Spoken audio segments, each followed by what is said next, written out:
Okay, let's get on with the show. So today I'm talking to Edmund King, OBE. Edmund's had a long career in various sectors of the motor industry and has been president of the Automobile Association, otherwise known as the AA, in the UK for the past 13 years. Now, I've met Edmund a few times at various events when we used to go to events, and we've sat on panels together, and I've chaired panels that he's been in. He's really, really nice man, really knows his subject very, very well, as you will hear. Edmund has also become someone with a very balanced and positive approach to electric vehicles and cycling. So, the boss of the AA, the Automobile Association, is a keen cyclist, and he's described cyclist-hating drivers as absolute idiots, which is kind of nice because surely there's got to be tolerance and room for both in the modern world. So when I'm driving along a road and there's cyclists, which we get a lot of around where I live, I don't kind of drive as near to them as I can as fast as possible, which I've seen happen when I'm on a bike, and it's terrifying. I slow right down, I make sure I can pull right onto the other side of the road, I give them masses of room, and I pass them slowly and then carry on. And do you know what? I'm never 9 hours late because of that. So, what's not to love? He drives an electric car, he's the president of the AA, and he's very welcome on the Fully Charged Plus podcast. Please welcome Edmund King. My Energy is putting the I back into British innovation. My Energy is putting the I back into inventing the future. My Energy is putting the I back into inspiring a nation. Recharging the world with green, smart energy. Charge your EV with your PV and more. Visit myenergy.com and help to spark the green revolution. My Energy, driving the charge to a greener future. Thank you so much for coming on the show. I mean, this is really special. I'm very excited about this because I think it's now we've reached this point, and I was aware of it the last couple of days just on the general radio or TV news or reports in newspapers, that the general consciousness of the British automotive world is going, oh, hang on, 2030, it's not that far away. And I've just driven past 3 rapid chargers, none of which are working. And I've been in a car park where there's 10,000 cars and there's not one charger put in there yet. So those things, we are facing quite a hill to climb. I think it's a fair thing to say. Indeed, we are, Robert. I just went out in St Albans, and St Albans had 3 chargers, and for some reason they're all backed up. What's going on? Wow. So they don't even look like they might work. They've got a bag over them to say, forget it. Absolutely. Wow. So we don't know what's going on there. But, it is quite radical. We are less than 9 years away from 2030, from, the ban on combustion engine cars. And okay, it is new cars, and some people have kind of panicked. I won't be able to drive. Yeah, there's going to be millions of combustion cars still on the road in 2030. Indeed, they will. But it's almost like we've still got quite a long way to go. So obviously, us at the AA, we are the biggest breakdown organisation out there, and we have to plan for the future. So we have been doing that probably over the last 5 years or so. So all of our patrol force now are trained on working on EVs to level 2. I think we've got the biggest trained workforce in Europe, probably because we've got the most patrols in Europe. And we did things a few years ago in our training centre in Oldbury. We've got this EV hybrid rig so that we can actually train people, because you'll remember, Robert, in the early days, there was a lot of worry about what can I touch, what can't I touch? Isn't it dangerous? There's no way mechanics can do that. So we've spent quite a lot of time training our people on that. And there's even things like they have these high voltage 0 rated gloves that is now part of the equipment in the back of the patrol vans. And they've also got this other pretty brilliant thing. It's a thermal image camera. Breakdowns are changing, Robert, from your and my day when we had little minis and we could change the spark plugs, and we could. Now you need this thermal image camera, and it shows if there's an electric charge. So again, our patrols are getting all of that. But the innovation I really like is something we've developed. There's a problem with towing various EVs, flat towing them, and indeed 4x4s. Some of the bigger 4x4s you cannot tow on two wheels. Oh, you mean like combustion engine 4x4s? Yeah, not. Oh, right, absolutely, right. So for a breakdown organisation and for the environment, that is a pain, because the last thing we want to do is to actually call out one of our big trucks, a recovery truck, that you can lift a car onto. Yeah, exactly. It's not good for the environment. They don't do many miles per gallon. So our chief engineer, a guy called Steve Ives, who'd been with the AA. In fact, he retired last week after 38 years. Wow. In his shed at home, he was working on this idea. So you've got 4x4s, you've got EVs, how can we tow them? And he came up with this solution of a freewheeling hub. Right. And he developed it in wood in his shed. And basically what it is, Robert, it is a hub that goes on the rear wheels, and it goes outside of the rear wheels. Right. And it is slightly bigger when the car is lifted. So the hub and the wheel on the hub goes on the ground, whereas the wheels of the car are slightly higher. Slightly higher, wow. So it is towed on these hubs. But on wheels that are effectively attached to the wheels of the vehicle.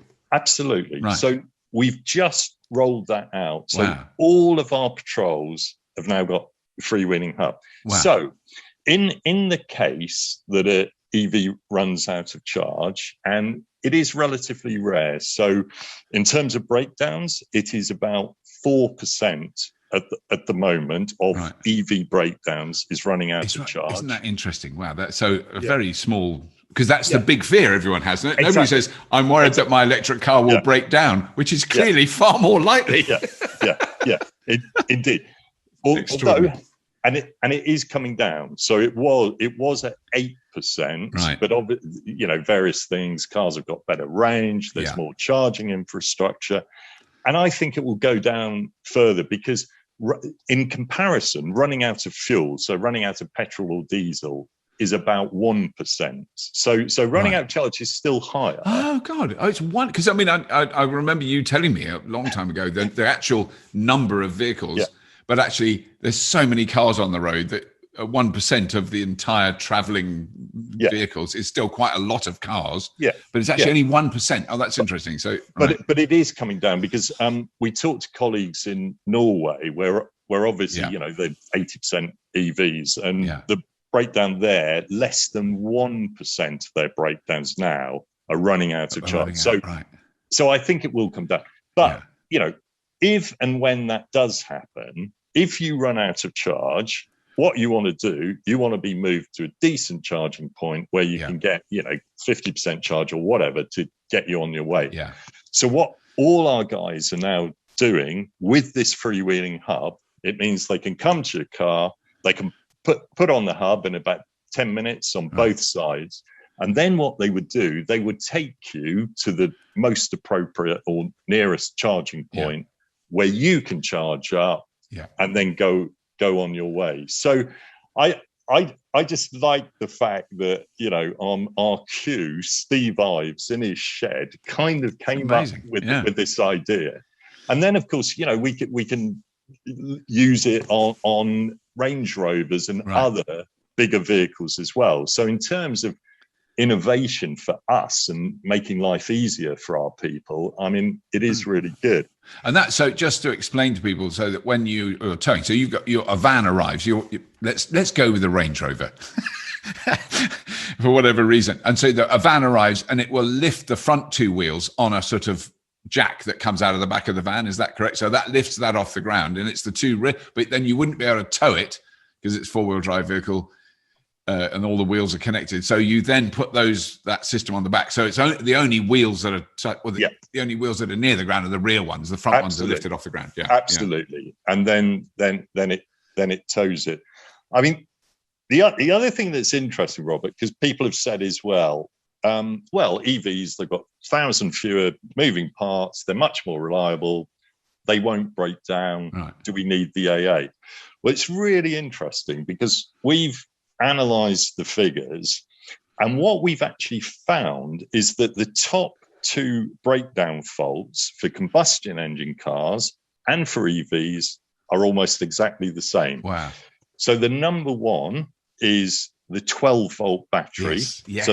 So for non-EVs, it's about 27% of breakdowns. For EVs, it's about 18%. Right. And then the number 2 is tires. So, potholes, damage to tires, damage to wheels. And that's 12% for non-EVs, 12.8% for EVs. So overall, what's really interesting, about 30% of breakdowns for both ICE cars and EV cars are exactly the same. It's extraordinary, isn't it? Because you really would. I mean, I would have assumed it was completely different. I would have assumed you were, 80% of the people you're going out to were because they had a flat battery, which is clearly the general. And I drive an EV, and I've never, the only time I ran out was when I did it on purpose. Yeah. Well, I mean that's a point. I mean, I drive an EV, and it gives you so much warning. Yeah. I did the trip from Hertfordshire to Norwich and back the other weekend, and I charged at home before I went. And it was interesting coming back because it told me how much range I had, and then the sat nav told me how many miles it was. Right. And I was trying to keep a distance between, and I was determined to get home without charging. And I became, a bit of an anorak, sticking to the speed limits, turning off the air conditioning, even at one stage going behind a truck. And, And I mean, I actually think my mental arithmetic has improved since because I'm constantly going, so 193 miles range at the moment, and I've got, so now that's going down, and I'm adding up and seeing how many miles I'm doing per kilowatt hour and all that nonsense. Yeah. But the other thing on breakdowns, which is quite interesting, and I only saw this data yesterday. So on conventional cars, petrol diesel cars, the next fault after battery and tires is the engine. Right. Whereas on EVs, and this was quite interesting for me, it's actually charging equipment. So someone, they either get to a charging point or their charging point at home, and they can't work it, or they can't work it out. Yeah. So that was a factor. And then after that, towards the bottom was running out of charge, which as you say, that's been the great fear and all this talk about range anxiety and whatever. And of course, 20 years ago, range anxiety was a massive problem. 20 years ago, in fact, on 9/11, that dreadful day, I was given the keys by Ken Livingstone to a Ford Think car, which was one of the original EVs made of polyurethane. Yeah. It was a blue car. Had a range of about 35 miles. It was quite fun to drive in London. But I made the mistake one Friday night. I think I got fed up of the train, and I thought, well, I'll drive home. And I hadn't taken account that it was raining when I drove home. And I think I got to Radlett, so about 4 or 5 miles from St Albans, and the thing conked out. And jump from that 20 years ago, from that car to the current range of EVs. And, I did hear you talking to our good friend Tom Callow about that. And you did sound a little bit like anoraks in the pub. Well, when I had my first EV, but it is true. I could relate to exactly what you're saying. I mean, I've tested a lot of EVs recently, and they are brilliant in terms of comfort, in terms of speed, and in terms of safety. Looking at the Euro NCAP crash ratings, which we're really keen on, they're getting up there. You're getting the 5-star ratings. So I think it's changed, and the future's really exciting. I mean, I've always always loved cars. As a boy, I actually grew up in Norwich, and for a while lived next door but one to Colin Chapman of Lotus Cars, and with friends with his son and his daughters. So, from a very early age, I kind of loved that excitement. He actually flew me to my first Grand Prix when I was about 9 years old. Which that's pretty special. Wow. Yeah, met Graham Hill and Emerson Fittipaldi. And so I've always had that love of cars. And probably about 5 years ago, even though I'd had EVs before, thinking about the future, I was slightly worried because the early EVs weren't that exciting, for a real car enthusiast. Yeah, they worked and they were perfectly good, but they weren't that exciting. And so for a while, I'm thinking about the future. But I've got to say, over the last 3 years, that has totally changed. Yeah. And now some of the best cars, not best EVs, some of the best cars are EVs, and just brilliant to drive. Yeah, no, it is extraordinary change. We've just heard, we haven't put it out yet, but we've got a review of a Neo, a Chinese car, that you just think that I could not have pictured that even 5 years ago. It's a luxury saloon. It's going to cost a bomb, even though it's Chinese, but it has a 150 kilowatt hour battery and I think over 1,000 kilometers on a charge, so it is. And even the one I drove most recently, which was a knockout, my big gripe is, where is the equivalent of a deux chevaux?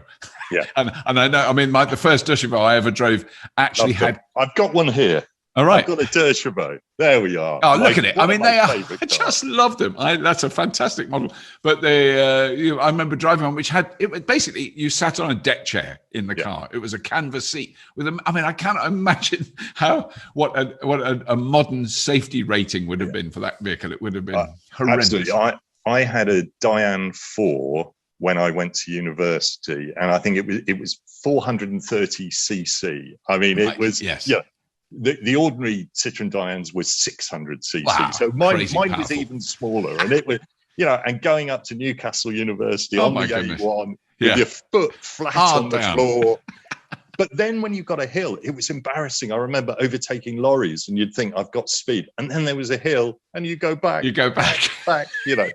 But I don't necessarily mean that, but I get so excited when I see a smaller, lighter electric car, because the one I was going to mention is the new Mercedes, the EQS. It is just stunning. And I think I've had a lifelong complex relationship with cars. My brother's a proper skilled, he's retired now, but proper skilled automotive engineer, can make engines and gearboxes, and he worked in Formula One teams in his early years. He was very, very skilled. And so we grew up in that world, but my actual aesthetic appreciation of cars, I think, is not very well informed. But you get in a car like that and you go, this is an extraordinary achievement in terms of engineering and design and styling and technology. The heads-up display in that car it baffles the eye. You can't work it out because it's like it's floating in front of you, but it's really good. It works. It's not intrusive. It tells you where to go.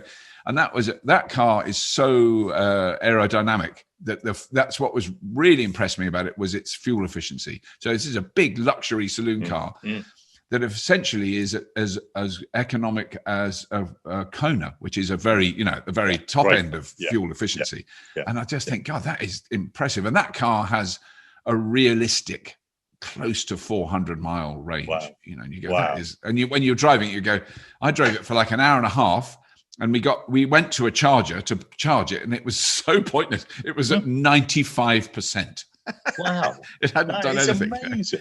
No, that is extraordinary. That is but of course, so that will get that will get our cynics who say, "But I go to Cornwall once a year. I can't possibly have an EV." No, I know it is a hard argument because you hear it again and again and again. But that's the thing. I'm intrigued whether you've been aware of that, particularly with the way the running the AA. It's how the reservations change. So first of all, the first ones I remember is, we'll have to throw the batteries away after 3 years, and it's we haven't got enough room for the landfill. And you go, I don't think you're going to throw away this. But that's moved on. No one says that now. They now say Actually, what they say now, which I think is 100% legitimate, is the charging infrastructure isn't up for it. Which, I mean, if we converted overnight, the absolute impossibility of converting overnight to 31 million electric cars on the UK's road, of course it isn't up to it. It's nowhere near. But it is that, I mean, that's what I'm intrigued, is those steps, and actually what we really need. And I think that's where there's quite a hot debate. There was, in fact, a guy, I bet you know him, the European director of Ford, was on the radio this morning, and he said something like, we need 22 million charging outlets. And I thought, I don't know where that figure came from, but we probably do, but they're not rapid chargers. That's because the last time I was in Oslo, we went to a car park to pick up, it was with Mercedes. So we went into the car park at the airport to pick up the cars, and I saw that they were all plugged in. These are electric Mercedes. And then I looked around the car park. There isn't a car park space in that car park, which is huge, multi-story car park at an airport, that doesn't have an electric socket, simple socket. Every single one does. And there were hundreds of electric cars in that car park. I mean, I think the main thing, though, is the majority of people, if you are lucky enough to have off-street parking, have a driveway, have a garage, you will do 90% of your charging at home. And you can do it overnight. You can do it when the tariffs are lower. And that is relatively easy. And most of my charging, that's just what you do, isn't it? Same here. Yeah. But for the 40% that live in apartments, that live in terraces, that is where there is much more of an issue. And there are various things, curbside parking. There was a government grant of 20 million to put in more off-street charging points, but quite a few councils, more than 100, actually didn't even take that up. Right. Or some of them that did, they put the charging points in car parks rather than on the street. Yeah. And that's why I was quite intrigued talking to the founder of Just Park, and they came up with this idea of a community campaign. So Just Park, you can use their app to book a parking space. And I used it a couple of years ago when we could go to football matches all over the country. And I'd go with my two boys following Norwich City, and you'd go up to Sheffield and you wouldn't know where to park, but you could book a parking place on someone's driveway. And it was brilliant and it worked well. Right. And so while you're parked there, then you're charging as well. So while you're going to... Right. This is the new bit that they have just introduced. So they talk about it as a community campaign. So if people are renting out their parking space, and if they've got a charger, you can then not only rent the parking space, so you get rid of that anxiety for finding a parking place when you're going to a football match, and you also get rid of that anxiety about not being able to charge. Yeah. So it is a dual thing. And I guess what brought it home to me is I've got a charging point outside here. My car's not charging at the moment because it's charged up, but there's a guy up the road with a plug-in Volvo, and he hasn't got off-street parking. Right. And you actually see occasionally a cable across the pavement with that plastic kind of cover. Yes. So the fact that there are 3.5 million people out there on Just Park, and every week they're getting about 120 more who have got charging points, so registering charging points. Yeah. So I think for some people who cannot charge at home because they haven't got the off-street parking, if there is a neighbour that's on Just Park, they can do it. The payments are made up front, so there's not that kind of embarrassing thing. Look, there's a third party managing the payments effectively. So, I think that kind of innovation and that kind of, if you like, community spirit, because also it means that the local authority, and, I referred to one local authority close to mine that, put in charging points a few years ago, but frankly haven't maintained them, and hence they've got plastic bags over them.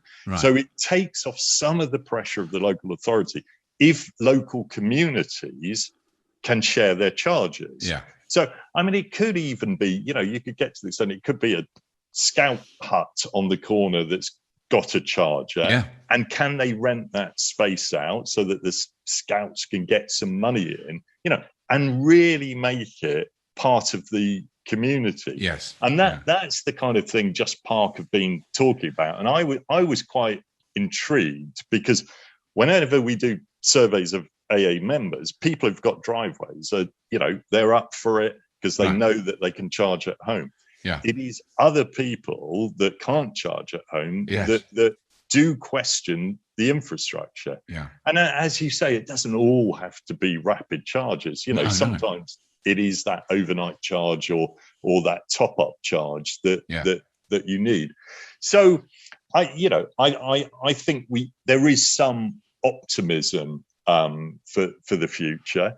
And also we've got to look at workplaces, at AA in Basingstoke, we had some original, I think with Chargemaster originally, because I'd known Dave Martell going back years. Yeah. We got them to put in some charging points there. Now we've got more points in. The other interesting thing I did with them also for AA hotels. So we do a rating system for hotels. Yeah. And obviously, if you're looking to stay in a hotel, you might check, you've got your own bathroom. Has it got Wi-Fi? Do you get breakfast? And if you're an EV driver, can you charge? Can you charge? Yeah. So we did a deal with hotels, and I was talking to my colleague who runs the hotel side the other day, and he said, there's about 300 hotels that we've helped with Chargemaster now, BP Pulse, to actually put in charging points at those hotels. So again, if you can build it at home, if you can build it on street at neighbours' home, if you can build it at workplaces, if you can build it at hotels, and then supermarkets are beginning to get better. Instavolt, I visited their place in Banbury last week, and great chargers. You just turn up, one tap your card. Of the card. I've got to say, that was a joy. And they're going with kind of fast food outlets and whatever. So I'm now pretty optimistic with community charging, with the motorway network charging being improved, with GridServe coming on board there, with places like Instavolt, with Just Park home chargers. I think a lot of that anxiety, that range anxiety, and the point you made, Robert, that the cars are getting better. Yes. The range is the range of the actual cars is getting better. So I think I'm much more optimistic now than maybe even 2 years ago, because of that kind of innovation and creative thinking. And I think it's also important I don't know if you've done that, but this is purely anecdotal, but the two businesses that I've used, destination chargers, for want of a better word, so 7 kilowatt, low power, less expensive to install, both said, so one was a hotel in Cornwall, which proved to be the most expensive free electricity I've ever had, because we literally rang it, said, have you got a room? They said yes. We drove there, we checked in, and then we went, oh my Lord, because I think we were, we'd stayed in an Airbnb the night before. So this is a very, very nice hotel in Cornwall. Every night, they have 4 chargers, and since they'd put them in, which is about 2 years before we'd been there wasn't a night when all 4 weren't in use. So people are going to that hotel specifically because, it's a lovely hotel and it's fairly wealthy people going there in their Teslas or whatever. Yeah. But they said it's been amazing because, they just know that whatever night there's going to be at least 4 people staying in the hotel, or 4 groups, because and it was it's a brilliant. You get in the car the next day, you haven't thought about range charging or anything, and it's full. That's so the more that takes place. There was a restaurant we went to as well that said that was actually in Australia, but their chargers are always busy, and they're always got at lunchtime is their rush time, and the same thing. Yeah, but a question that comes from that, Robert, that had me thinking the other day is when there are 10 million EVs on the road rather than 500,000. When there are, what will be the protocol for queuing? When with rapid chargers in particular. Because some of them, and I've started thinking about this, some of them where you pull up, there's only spare parking for 2 cars, and then there's double yellow lines the other way. You're not meant to park. So what will be the queuing protocol? You know, do you queue for one particular charger, or are you next for the bank of chargers? Yes. You know, and they're all these kind of issues that will need to be addressed. I mean, we're quite lucky at the moment in terms of, you know, with 500,000 EVs out there, we're still really early adapters. You know, you can normally get your charge point. You normally can find it without too much of a problem. But obviously over time, if the increase in the vehicles is faster than the increase in the infrastructure, which no doubt it will be, then we will have to start thinking about these things. And also other things like for our members who are disabled, you know, is there enough room between the charges? To charge, I had a message about that the other day. And also where are the chargers this is a really important point, the chargers we went to see, which is at Rugby Services. Amazing array of so there's a load of Tesla superchargers which you expect, but there's now this was GridServe and Ecotricity. And seeing Ecotricity's logo on a really beautiful charger that works was a joy, I have to say. But the point one person made was, if you're in a wheelchair and you can drive and you get there, you won't be able to reach to be able to tap the card on or touch it was actually more the touch screen, which you do need to operate. Well, I looked at that, I didn't even think about it. It's like at shoulder level for me as a 6 foot tall man. Well, if you're in a wheelchair, that is very difficult. No, indeed. So I think there are some practical issues that perhaps haven't been looked at because of early adopters, but we do need to start planning for that now to encourage the take up. But, you know, generally, I mean, I went to one of your fully charged things at the NEC. I was trying to remember. Would it have been 3 years ago? Would it have been 2019? No, was it at Silverstone? Sorry, Silverstone. Yes. Silverstone. It would have been 2018 was the first one we did. Yeah. And what I was really pleased about there, at first I thought, it will all be kind of the early adopters. It will all be the kind of anoraks. That's what we thought. But it wasn't. No. That for me was really good because, you know, this is the real world. These cars are for everyone. They are just cars. They're not electric cars. They are cars. They're just cars. And what amazed me about that loads of people turned up, you know, so-called petrol heads and whatever, and the discussions that they were having, not only in the forums that you set up, but on the kind of stalls out there, were real practical things about the real world. And I thought that was really good. And that did encourage me and enthuse me that it isn't just a niche market. You know, this is going to go mainstream. So, you know, congratulations to you for kind of opening up that forum and allowing people to get involved. It worked really well. Well, let's hope we can meet. We can do it again. Well, we're still every digit crossed for September this year. So we're doing fully charged outside at the beginning of September, and it's sort of looking hopeful. But you know, you can't. And you read something about a new variant, and you just go, close that down. But there's one of the things I think is important to reflect on, and I think this is obviously going to change. But when I've talked to people like GridServe or Ecotricity or BP ChargeMaster, all the different charging companies, the actual utilization of rapid charges is still in the kind of single-digit percentage over 24 hours. Now, I mean, you can say, well, that's because there's not very many electric cars, but actually, you know, when I look at my own use of rapid chargers or superchargers with Tesla, it's very low. And I, you know, certainly in the last year, it's been non-existent because I haven't been anywhere. But even before that, you know, it wasn't like 2 times a day or twice a week. Even it was maybe twice a month. And so actually, I think that the one experience I've had, and I've talked to people. So obviously Norway is a very good test bed. I've seen pictures which a guy had sent me after I met him at a supercharger. And that's the only time in my life I've had to wait to use a supercharger, which was on the last supercharger in Norway when you're heading south into Sweden. And it was very busy. Everyone was, and this was like 26 charges in a row, and they were all full of Teslas.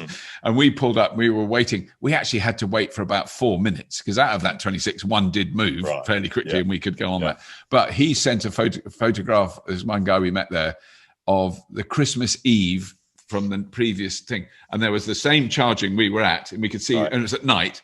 There was all these cars there, and there was this queue going on for miles of everyone leaving at once to go or whatever. It was a Christmas rush hour thing, and that you then go, that is it. So I would say, as a general rule, on a Tuesday morning at 11:30, you get to a lot of charges. Even when we got 10 million cars, and there'll be 2 there or 3, there'll be 5 charges free. But on Easter bank holiday, all those times when we have massive increases in private traffic, that's going to be, I don't know. Well, do you think though that will then lead to a kind of booking system? So if it's a bank holiday Monday, do you have to book on the app to get your charging thing? I don't know. Which would be quite novel because obviously when you pull into a petrol station, you don't have to book, and there might be a bit of a queue on a bank holiday, but it's just a couple of minutes. So I don't know. It might, because it's generally, the only assumption you can make is if there's 10 charge points and there's 10 cars using rapid chargers, it's likely that you're going to wait for longer than if there were 10 petrol pumps and they're all being in use. That you're going to be able to use one in about 4 or 5 minutes. It just doesn't take very long. So it is. That is a mystery, because I think even with the sort of some of the experiences I've now had with the super rapid charging. So we took a Porsche Taycan to the grid serve charger, and they were desperate for us to do it because they hadn't had a Porsche Taycan. They now get Porsche Taycans there constantly, but at that stage they hadn't when it just opened, and that did charge at over 300 kilowatts for about 4 minutes. But in that 4 minutes, it added about 70 miles range. It was like, or even more than that. I can't even remember. It was staggering. It was adding a 2,000 miles range per hour. That was the estimation. So obviously, 10 minutes and you've got 200 miles or whatever. But, I actually had a Taycan when I went to Instavolt in Banbury last week, and I had quite a bit of charge, but I didn't really look at it. And plugged it in, and within 10 minutes it was like fully charged. No, it is extraordinary. And it was a great experience because obviously charging at home takes longer. So you're right. The faster we can charge as well will reduce those time, queues and things. And I think also the understanding that you don't need to fill it. Yes. The difference between adding 20 quid in your petrol tank and filling it in time is very small. In money, it's huge. But in a way, that is where some of this kind of community charging can help as well. Because like me, if you're going to a football match, you're going to be parked for about 3 hours. You probably don't need to totally fill it. So if it is a home charger, you could just get that boost over those 3 hours, and it gives you enough to get home. So that's roughly 60 miles, 60, 70 miles you would add in that time. So depending on your journey, and normally, as we say, the range is 200 miles, 250 miles, and getting longer. So normally, just adding that boost of 50, 60 gives miles you that is cushion. Because I think it is all those things that I don't remember really being aware of. Well, I wasn't aware of them, except for the annoyance. So a couple of the early longer journeys I did when I first had a Nissan Leaf, which had an official range of 100 miles, a real range of about 75, 80, if you in the summer. But I drove down into Dorset very early on when I had that car, and I absolutely had enough range to do it. I wasn't worried about it. It wasn't that. I was like 69 miles. I knew I could do it, and I also knew I could charge when I was at the location I was going to. And then there were some roadworks and a diversion. Which when you're in a petrol car, you go, God, how annoying. And you've got to go all that way. And that made it I did get there. I did make it. So I did 78 miles, but the last 5, thankfully, were mostly, it felt like they were mostly downhill. But I was going very, very carefully. But, so that little, a little bit of chaos like that can really throw you out. The other thing you mentioned earlier that we still get in some of the surveys we do, why people aren't buying EVs, Yeah. and you're still getting it a bit, but not as much as before. The bit you mentioned about the main battery, will it last? Yeah. Won't it last? And if people have a real issue with that, what we actually say, well, there are different ways of buying cars nowadays. Yes. So we've got something at the AA called Smart Lease. You can buy the car, you get the insurance, you get the servicing, all included, right. And there are about 4 EVs there. And then if there's a life-changing thing in your life, you get married, you get divorced, you have kids, you move house, you're made redundant, you can give it back. So right. So that kind of, so you're not locked into a certain period of time, right? So I guess what I'm saying, if people are worried that it's a new EV on the market, it hasn't been tested, like, we know that the original Teslas and Nissan Leafs can do 150,000 miles and more, and the battery's still fine. Yeah. But if someone is worried about that, there are different ways. So you can always go on a kind of lease deal. You can have it for a year. You can see if you like it, and do that. So again, I think we need to reassure people. The other thing we found, Robert, that people were still unaware, actually, of some of the grants that are available. Yes. So 50% were unaware of the home grant of £350 for your home charger to be installed. And actually 63% hadn't heard of the incentive when you're buying a new car as well. So again, I think we need to spread the word a bit more amongst those, because in the survey we did of 15,000 people, I was quite surprised that 49% said they would consider an EV for their next purchase. Right. Now, it doesn't mean that they will buy one, but the fact that they're open-minded to it. Yeah. The fact that half of our members are thinking about it is extraordinary. It is pretty radical. Yeah, if you'd done that survey in 2010, it would be 2%. Exactly. Yeah. Exactly. So the world is changing. It is becoming mainstream. So we need to involve the community. We need to reassure drivers. And for me, Robert, I love driving the cars, and the Porsche Taycan is it was an extraordinary machine, wasn't it? Yeah. The one thing I do still miss the noise. The noise, occasionally. Well, the Taycan does make quite a cool noise if you turn it on, but I absolutely I totally understand. Yeah. But that is the only thing. When I've been lucky enough to drive, I don't know, Aston Martins or 911s or whatever, there is no doubt, as someone who loves cars, that sound, and the Taycan with the extra engine noise, it's better, but it's still a spaceship. Yeah, it is. It's a bit Red Dwarf, isn't it? Yeah, it's not vroom, vroom. No, it's slightly more sophisticated and cool than Red Dwarf. Red Dwarf's a bit of pile of old junk. Come on, it was used in the AA ad. You can't say that. I won't allow absolutely, you to you're say right. That. No, you're right. It is very cool. We did love doing the AA ad. That was great. Well, it's particularly because it was weren't the AA people that appeared? They were AA. They weren't actors. They were actual AA people, which was wonderful. So for people overseas, who won't know about this, the TV series I've been involved in for many years made an advert for the AA. Well, about 3-4 years ago. It was brilliant. It was great. Yes.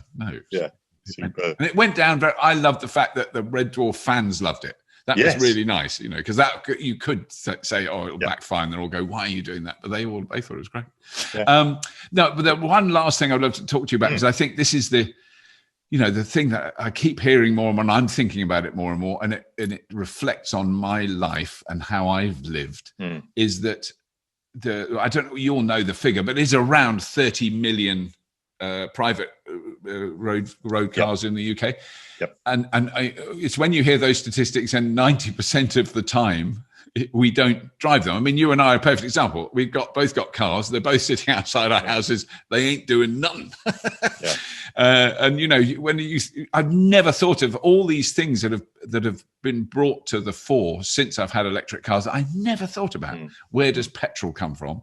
What do we have to do to maintain our supply? All those things, and then where does electricity come from? All that whole thing. So it opens a Pandora's box of new issues. But then the ownership side of it, and there's been two occasions where I've gone, oh, I can sort of see that. And one, that I'm not convinced of the autonomous, that everything will all be in autonomous cars. But one of the things that I saw, which was a Volkswagen, and this is a few years ago, was a guy it was a demonstration for journalists, and a guy drove into a multi-story car park in Germany, got out of it was an e-Golf, an e-Golf, and he was on the phone, like talking and doing quite bad corporate acting. It was a bit embarrassing. But then the car shut all the wing mirrors down, drove off on its own, and it drove to a parking space, and where there was an induction charging plate, and it went flip, ding, bing, and it started charging. And you saw that, and you go, that makes sense.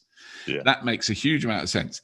And then he came out, and then we had to we all went over and looked at the charging and talked about the charging. Then we all went back into our special enclave where we would be safe.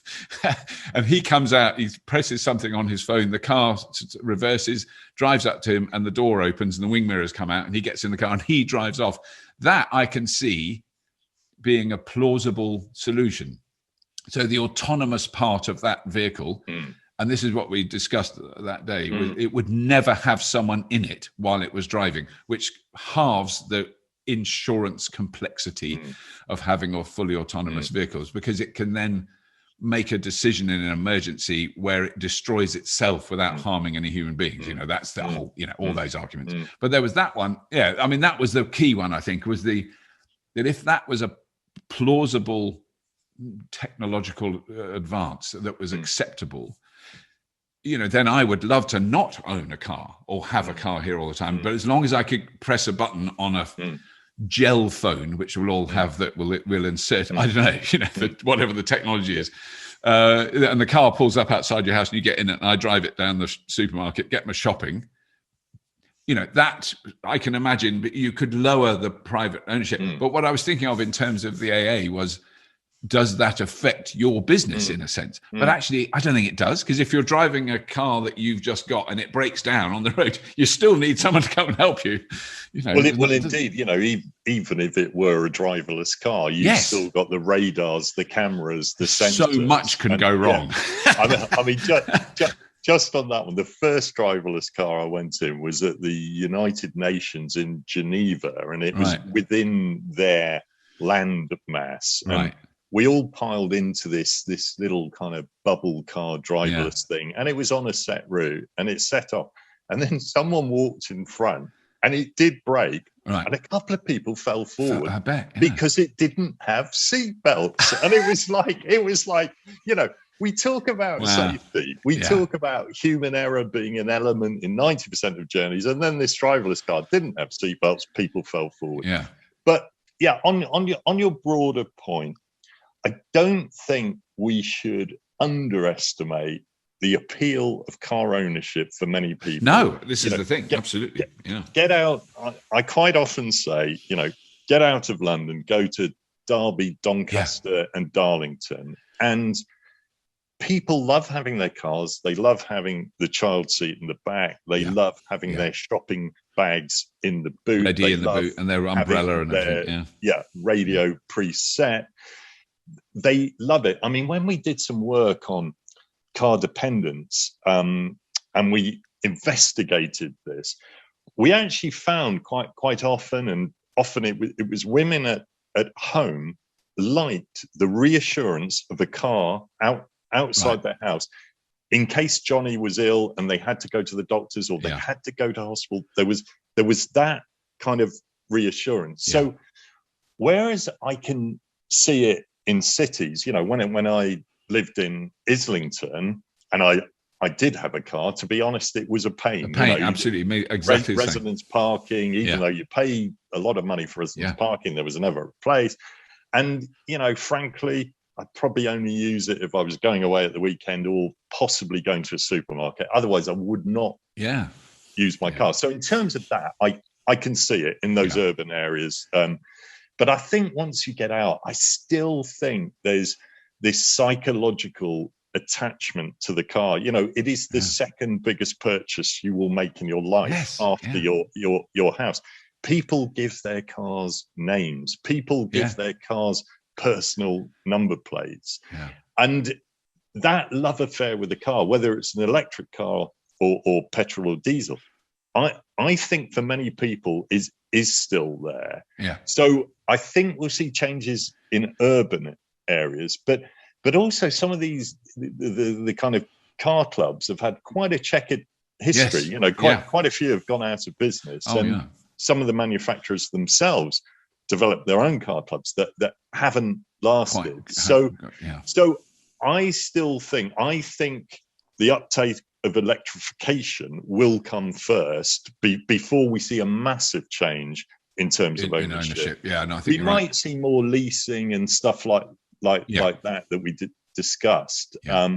And you might get more flexible leasing. So for that one journey going to Cornwall or going to the Lake District, you can swap your lease car for an estate car. That is there's quite a few people who are doing that, which is really good. Which makes sense, you know, rather than just saying, oh, I can't have an electric vehicle because of that one trip. One trip a year, So I think, you know, within that, obviously at the AA, you know, we're planning for the future.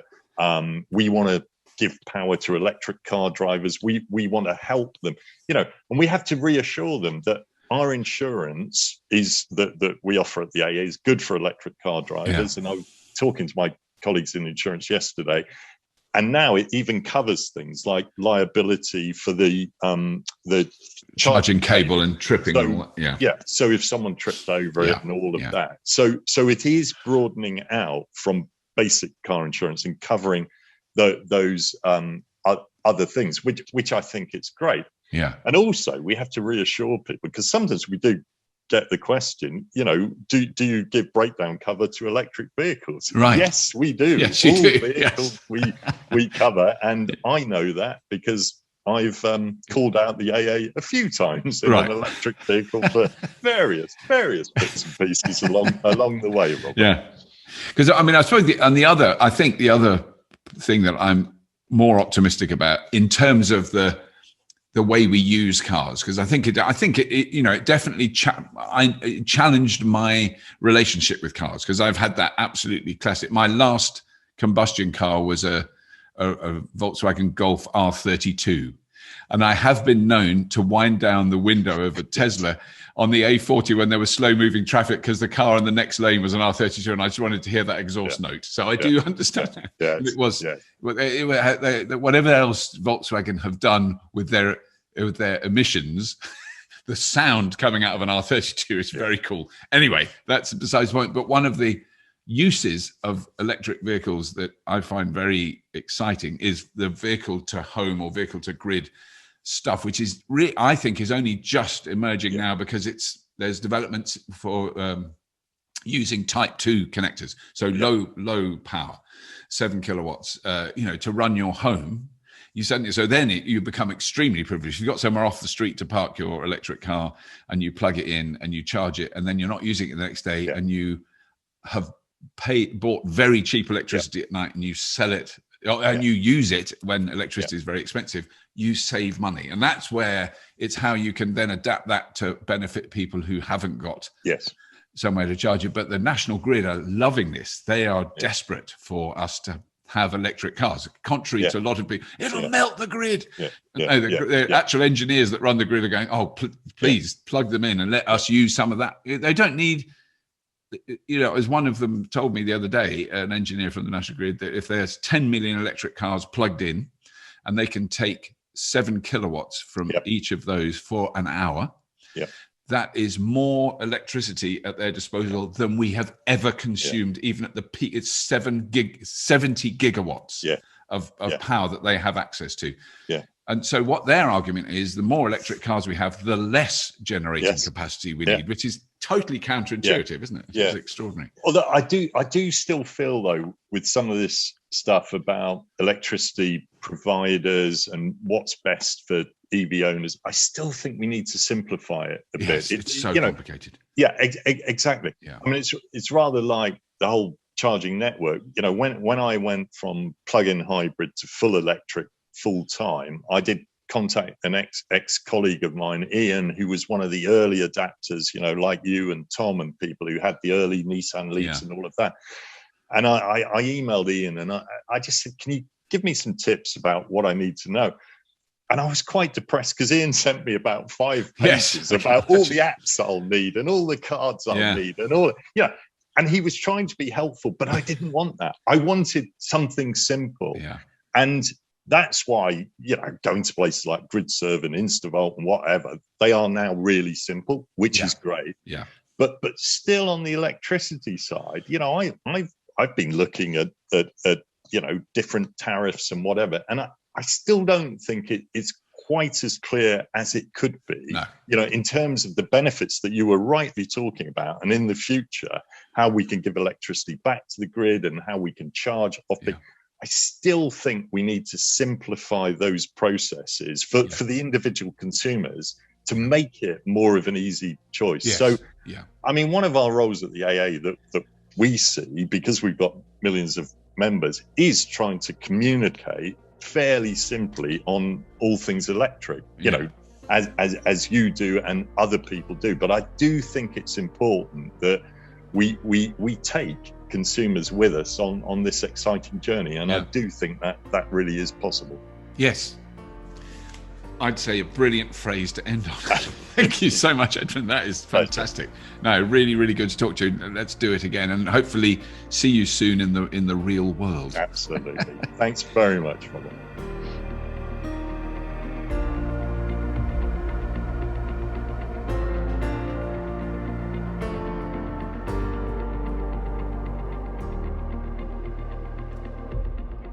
Well, I really hope you enjoyed that. It was fantastic talking to Edmund. We're very keen to get him to Fully Charged Live, which is coming, we hope, fingers crossed, toes crossed, eyes crossed, coming in September 4th, 5th, 6th at Farnborough International Airfieldy thing. It's going to be amazing. It is going to be truly amazing. The amount of people who are coming along to show things, not just cars, not just scooters, not just vans, not just buses, not just aeroplanes. Oh my God, the stuff that's coming there is going to be incredible. But every possible energy saving device for your home, and solar panels and batteries and heating systems and car charging systems and vehicle to grid systems, it's all there. So if you're interested in any of the topics we cover on Fully Charged Live, do check it out. You can find out more about it, and tickets are already on sale and people are buying them, which is so incredibly exciting and encouraging. Amazing talks as well. I forgot to mention that. Really, really good guests. People like Edmund and many other guests we've had on this show. You can find it all about it at our webpage, fullycharged.show. And that's all. As always, if you have been, thank you for listening.